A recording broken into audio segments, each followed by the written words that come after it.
அஸ்ஸலாமு அலைக்கும் வியூவர்ஸ். இன்றைக்கி நம்ம சேனலில் குழம்புக்குள்ள மசாலாவில் என்னென்ன இன்க்ரீடியன்ட் சேர்க்க போகிறோம் தான் பார்க்க போகிறோம். நம்ம சப்ஸ்கிரைப் ஒருத்தவங்க கேட்டுருந்தாங்க, அவங்களுக்காக தான் இந்த ஷார்ட்ஸு.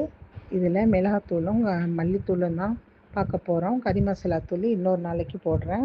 நான் இன்றைக்கி 1/2 கிலோ மல்லி எடுத்துருக்கிறேன். அது கூட 50 ஜீரகம், 50 மிளகு, 50 கடலைப்பருப்பு, 50 கிராம் அரிசியும் கடலைப்பருப்பும் கொஞ்சம் கொலன்னு இருக்கணும். அதுக்காக தான் சேர்த்துருக்குறேன்.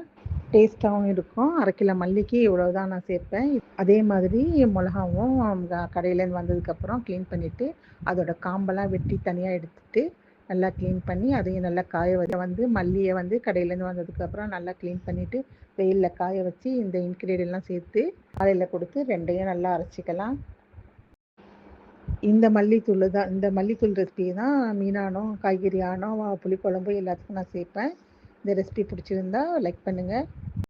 Subscribe to Vipamari Kitchen.